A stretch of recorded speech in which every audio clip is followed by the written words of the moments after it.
So today we have a conversation with Will, a young Aussie guy who was working on the tools as a plumber and then flipping burgers at Macca's. And although he was in a comfortable manager position, he knew that he was like built for more and just had no life. His life was essentially controlled by work. He heard about remote closing and reached out to us for help. And then within just a matter of weeks, he'd learned the skills, he'd qualified, he found himself a role and finally got his life back where he could hang out with mates, go forward driving, do his hobbies, have fun, and essentially just not be controlled by going to work every day. This is a great conversation, so lock in. Give me a little breakdown, bro. Who are you? Where you based? And I guess what you were doing a year ago. So my name is Will. I'm based in Newcastle, New South Wales, Australia. A year ago, I was actually a manager at Macca's, believe it or not. I was a full-time manager, just like a general floor manager at Macca's. Full-time there 6 days a week, doing overtime every week. Just the general stuff you see at the stores, how it is. Yeah, gotcha. Cooking food and managing and dealing with shitty customers and fucking everything like that.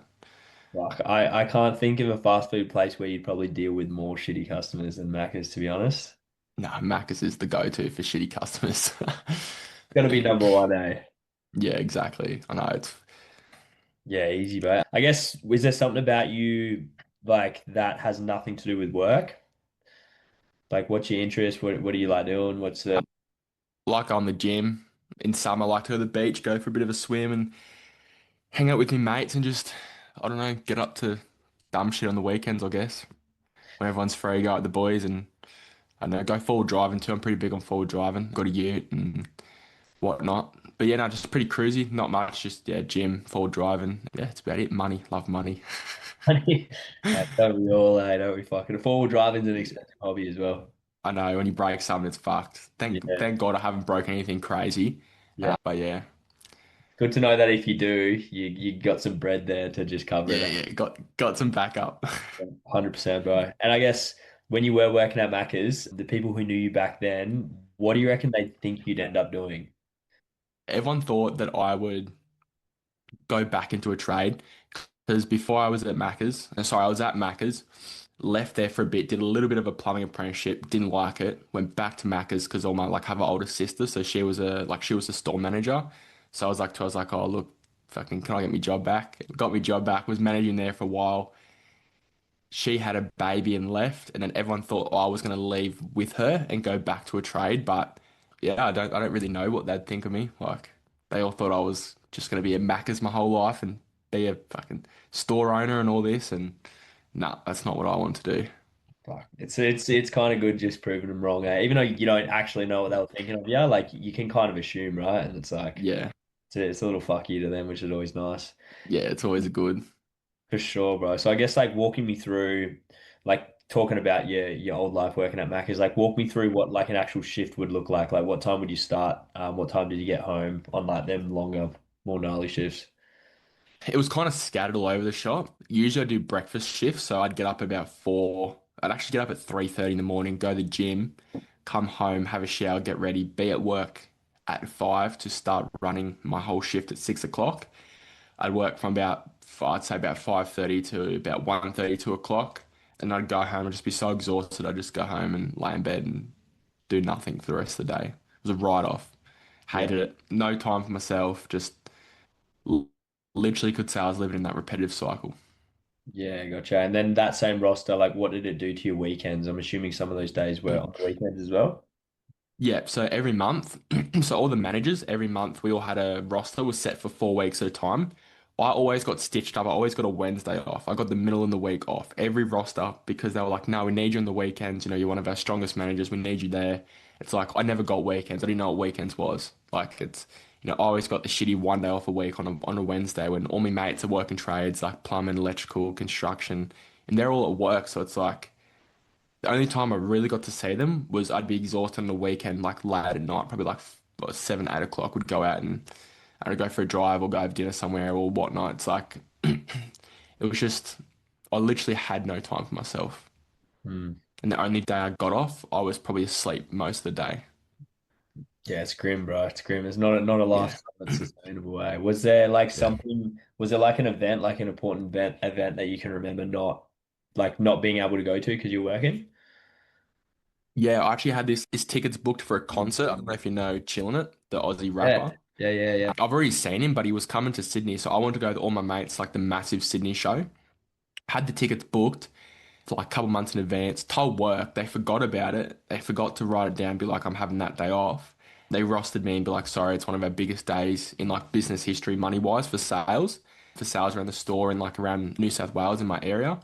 And I just didn't get to have the day off, so I had to sell my ticket to one of my other mates. And it was just I was so devo about it, like it was the biggest stitch up.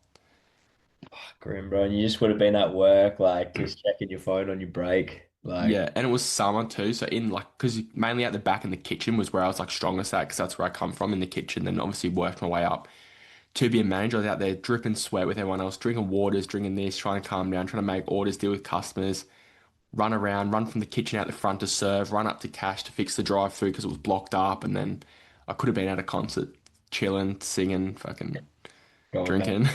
Yeah. Oh, heavy, bro. I guess, like, I mean, arguably missing shit like that would be one of the worst parts. But if you can think about it, like, was there kind of the worst part of the job? Not really the hardest, but like, what would you say was like the worst part of the job? The repetitiveness, doing the same thing each and every day, serving the same people, making the same orders, doing the same tasks, like doing the floors, making sure the store's clean, changing the bins, making sure there's no safety hazards. It was just same time of day was when the same stuff happened. You know, lunchtime, serve all the customers. As soon as the customers are gone, run out, clean everything, make sure it's all right. There's no food on the ground. It was just the repetitiveness was, it wasn't hard, but it was, that was the probably the biggest mental strain. Just Just like, yeah, like 12 o'clock out to do the bins, 1 o'clock out to do the floors. Groundhog Day, bro. Yeah, literally.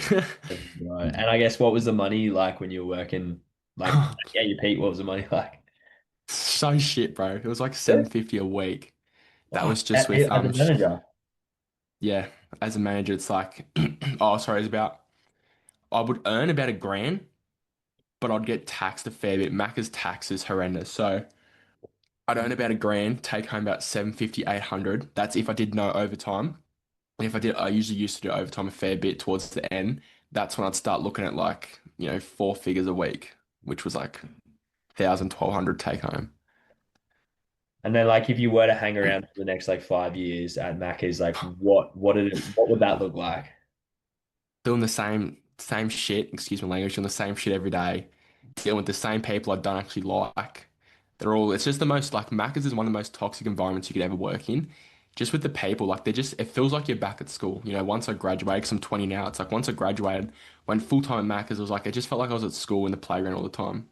Dealing with people's problems, they're childish, chucking fits because they don't get to be on certain stations where they want to be. And then it was just like, what the next 5 years would probably look like, to answer your question properly, would more so, I'd just be doing the same thing every day. Like, the movies that you see when they wake up and it's the same day and they have to get out of it. That's literally how I felt at Macca's. It's like there was no matter what I did, there was no way out. Head noise, bro. I think like that sort of workplace politics shit is so frustrating as well because not only are you working at Macca's and you're doing the most mundane, boring tasks, but now you've got to deal with idiots that just can't get along or they're like complaining or there's like they're bitching and like all the workplace politics. It's like it's Yeah, head noise, spot bro. on. So I guess like a combination of all those things, was there like a specific moment, like a breaking point moment where you were like, fucking, I'm done? Did that ever pop up? Yeah, when I had a customer, the same customer every week that we kicked out, and actually called the cops on for them not to come back. The police did nothing about it. Come back, I got food and drinks thrown at me because apparently her drink was like not full enough when it's an automatic machine. And she just, yeah, she threw food and drink at me. And after that day, I was like, I'm done. I ripped my resignation up on the spot, handed it to my higher up boss, said, I'm done. That's it. I've done so much for you, so you don't get nothing. It's like, it felt like more so that the work I was doing, I wasn't getting enough in return. I was always doing more, going above and beyond. I know that's like, people say, oh yeah, you're supposed to do that. But it's like, I was happy to do that if I got the same respect back, but I never did. No, that's fairly understandable, bro. Like that's like a breaking point moment. Like Yeah. like that's kind of sick. That is genuinely like a Yeah. breaking point moment. I think anyone in your position, if they have a set of nuts, they're gonna sort of turn around after that and go, nah, I can't do this shit anymore. So, I mean, Yeah. respect, bro. Because a lot of people would have just rolled over. I think 100%, bro. And I guess like, had you tried anything before this kind of breaking point, like in regards to just like working online or anything like that, and like what kind of happened? Nah, I used to like stream on Twitch here and there, like for fun with my mates when I was like 15, 16. Used to play like Fortnite and Call of Duty and whatnot, but Never really, I just did it because everyone did it. I just wanted to join in when I was a kid, but nah, nothing really ever serious.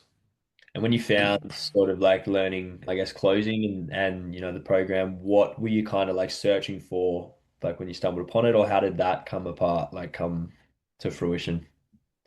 I was more so searching just for a good community and like a mentor, like guidance for someone to actually teach me properly that I like, to be surrounded by people I actually like, from coming from Macca's where I didn't really like any of them. I know it's harsh to say, but I don't really like many people, but if I like it, it's a good thing. But yeah, it's more so just I really wanted a good community to surround myself with people I actually liked. I get along. I want to wake up every day to do what I want to do, and just having that right guidance there from people that understand me and actually are there to help you, not just look at it as, another burger being made or another sale being made at Macca's. So And then when you first came across like the program, what did you think? Like, what were your initial thoughts? I was like, this is fucking sick. Like there is everything here I could possibly need. Like, had the people around me, had the guidance, had the structured, teaching, like the training portal, and just the way everything was laid out. It just made so much sense to me. I was like, because I wasn't the smartest. I was always the sporty kid at school that loved to, wag classes and rather go off with my mates in the hall and go play soccer or go play footy on the oval. It's like I was never book smart. So I always had a little bit of like, oh, like I might not be good enough, but the way it was all structured, I was like, this is fucking great. Like, this is like, how much better could it get realistically? Fuck yeah, bro. That's good to hear, bro. Did you have any like doubts? Like, what would you say your biggest doubt was? It not working out, like a fear of failing. I'm not being good enough to do it, or it not working out just because I wasn't smart enough, or couldn't understand it to a good enough understanding level, like a deeper level. I think they were like my two biggest sort of doubts I had. Mm. Valid, bro. Honestly, pretty universal for most people, I think. And then Yeah. I guess when you first like jumped on a call, or yeah, you would have jumped on a call. What was the time difference for you? Like sitting on the decision, was it pretty abrupt? Did you go and chat to like your family and friends? Did you try to talk yourself out of it? Like, what happened with that decision making process? I actually tried to talk myself out of it, to be honest, just because I was worried. I was like, this big step, could be a massive, like, could be a massively good thing or a terribly, bad option. It was all that just fear of, me not being good enough, hold myself back. When I actually overcome that, I finally made a decision. It was same day decision, but I just had a lot of thoughts run through my head, and the guy on the other screen was helping me, run through them and clear them up and be like, well, like worst comes to worst, like you're not going to die. So it's like just sitting down and having a chat and letting them actually understand me was the biggest thing. It's like that helped me made a more clear, precise decision. So it was almost just talking it through with someone from the team that made you kind of do it anyway. It was kind of you talking yourself out of it, or kind of going through that little thought process, but then it was having someone to talk through and just like you sort of were thinking more rationally about it by the sound Yeah. of it. Yeah, exactly. Yeah.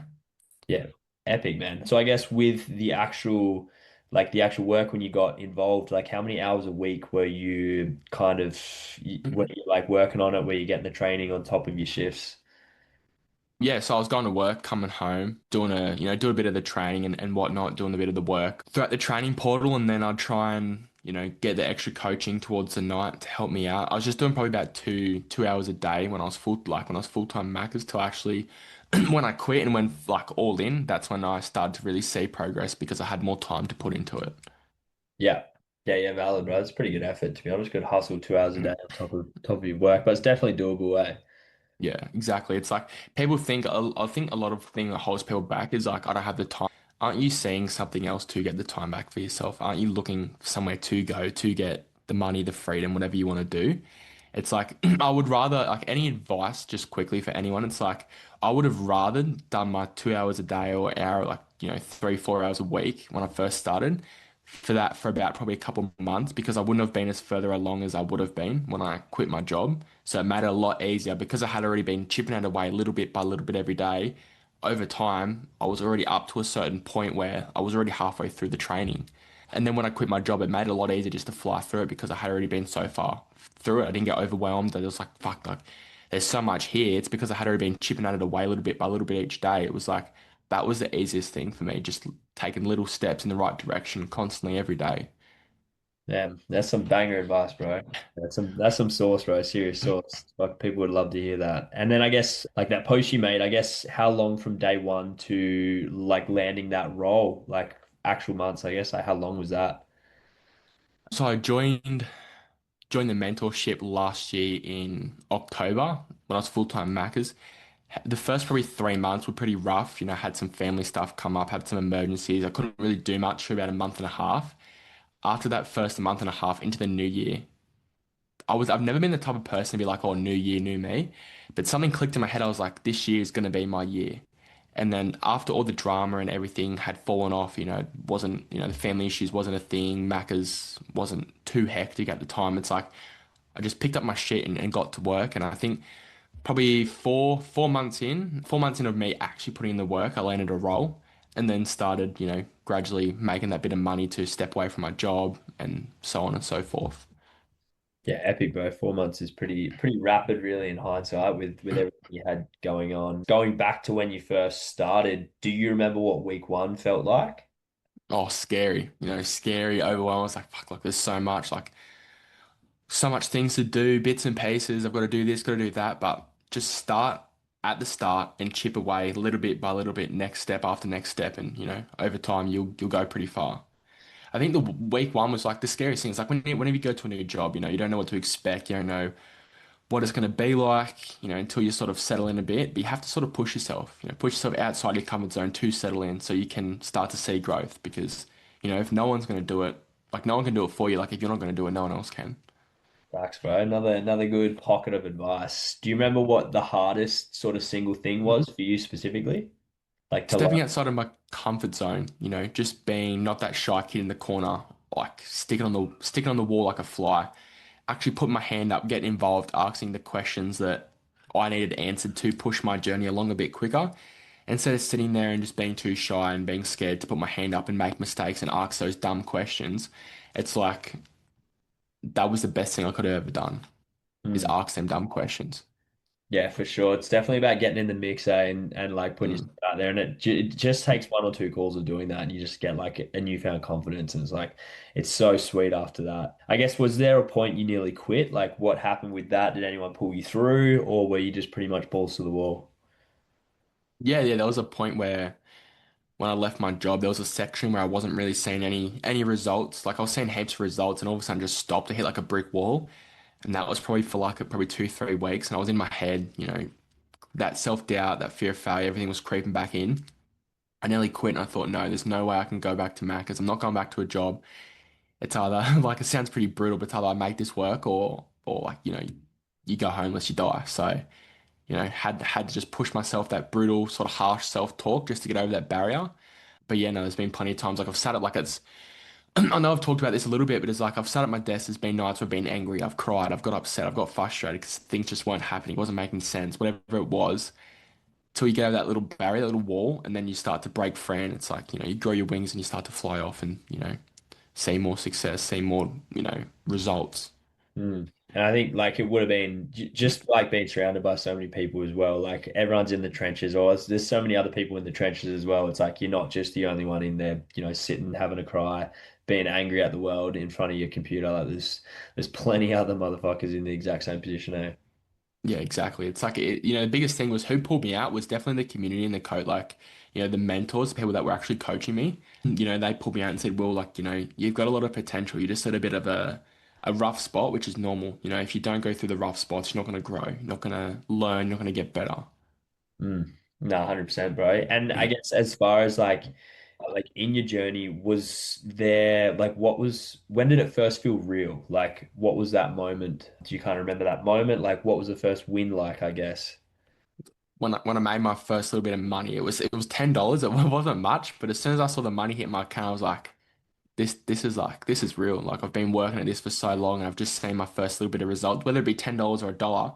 That was that first bit of like psychological proof in my head. I was like, this is real. Like, oh, I'm gonna be able to do this. Like, this is gonna work. And then who was the first person that you told about it? Like what did you say? What did they say? It was actually my mum. I was very, very grateful to have a supportive mum. A lot of parents don't support you in your journey doing things like this. And I was, grateful to have a supportive mum, and then still do to this day. I come out and said, "Mum, it was not much, but I made my first $10," and she was like, pretty happy. Like I thought she was overreacting, being like, "That's so good, mate." Like, gave me a hug, told me she's proud of me and everything. I was like, "Mum, it's just $10." She goes, "But it's not that. It's the reward you get from all the effort you put in." Yeah, big ups, So yeah, it mum. was pretty. Yeah, Mum can always make you feel like a real G. yeah, exactly. I guess like talking about a little bit where you're at now, like what's three things you can do now that you flat out couldn't do when you're working at Macca's? Like lifestyle wise, I guess. Wake up whenever I want, go to the gym whenever I want, and just to go and do what I want when I want. Yeah. It's So like yeah. So you go. no, you're fine. In summer, it's like on a random Monday. I remember this in summer on a random Monday. I was at the beach when you see all these tradies around your work and doing construction on like poles at the beach or fixing light posts or doing, building bits and pieces. I'm there chilling on the beach on my phone in the sun, just being a G. Like, everyone's at work and, I'm going for a swim on a random Monday at like 10 o'clock and everyone's at work on Smoko and my mates would snap me like, as if you're at the beach. I'm like, well, got to make that step, bro. Got to make that step. Yeah, I love that, bro. That's fucking gas. That was the thing that got me as well. Just being at the beach 10 a.m. on a Monday. It's like you look around, you're like, yeah, okay, I feel like I'm finally out of the box, bro, out of the matrix, as cliche as that saying is, but it's like, It feels too good to be real when you're in the moment live. You're like, this is like, I'm dreaming. Like, this is too good to be true. yeah, 100%, brother. So I guess your first 10K month, how many months in was that? And like, what did that actually take to get to that 10K month? Oh, it was three, just over 3 months in being in a role, in a position, but it was my first month of closing. I actually did 10K in my very first month, which isn't really heard of, I believe. But it took a lot of consistency, a lot of grit, a lot of learning, a lot of just perfecting the little things that I was, that need a bit of work to get better. It took a lot of early mornings, late nights, fair bit of calls a day, just learning, trying to do as much as I can to learn and to get better. And then that was the outcome, that was the byproduct of getting better, which was, that 10K month. So So you hit 10K on your first month. yeah, first month of being in a closing role. Yeah. Damn, bro, that's pretty impressive, lad. Yeah. I didn't know that. Shit, yeah.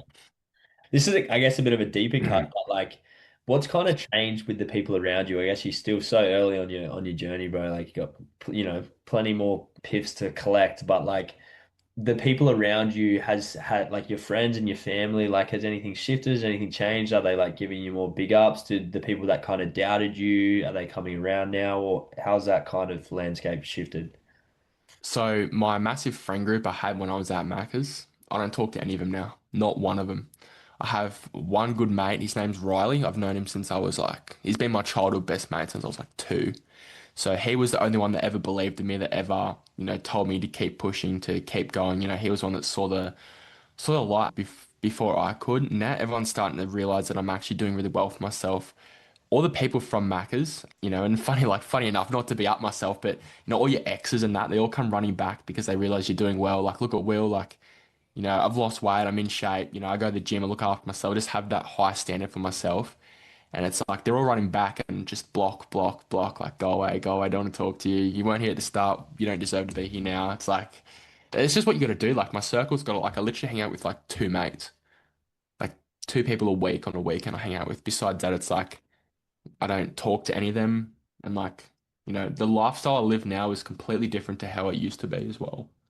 Yeah, I love that. I fucking love that, bro. Because that's almost so much more. Like you feel so proud of yourself just seeing all these Yeah. old sort of toxic people come back into your life and try to like. It's like as soon as they see you up, they're just trying to drag you back down to their level, and it's so obvious. And I mean, you touched on it before. You're obviously in shape now, which is epic, bro. Like that's obviously something that you've incorporated in your journey. Like as well as sort of being in shape and that type of thing, or maybe just touch on it a little bit more, like what are you proudest of that has kind of nothing to do with money, like nowadays?